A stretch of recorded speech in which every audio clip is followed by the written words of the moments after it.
मूर्ख बातूनी कछुआ। किसी तालाब के किनारे एक कछुआ रहता था और उसी तालाब में दो हंस भी रहते थे, जिस कारण हंस और कछुए में दोस्ती हो गई थी।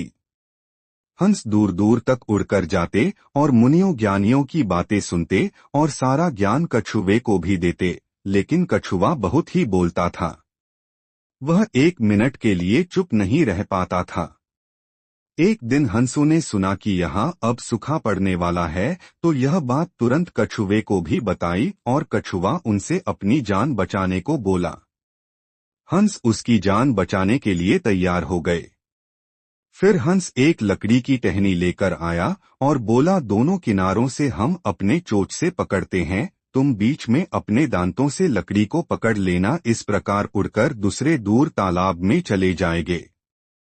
लेकिन एक बात का ध्यान रखना, बीच में कहीं नहीं बोलना है। कछुए ने हामी भर दी और हंस कछुए को लेकर उड़ने लगे। रास्ते में गांव में यह नजारा बच्चों ने देखा तो चिल्लाने लगे कि वो देखो, कछुआ उड़ रहा है। कछुआ बच्चों की आवाज सुनकर चुप ना रह सका और बोलने के लिए अपना मुंह खोल दिया और जमीन पर गिर पड़ा और उसकी मौत हो गई। कहानी से शिक्षा, हमें कुछ भी बोलने से पहले वहां की परिस्थिति को समझ लेना चाहिए, क्योंकि बिना किसी कारण के बार बार बोलना भी कभी कभी बहुत महंगा पड़ता है। इसलिए अक्सर कहा भी जाता है, हमें उतना ही बोलना चाहिए जहां जितनी ही जरूरत हो।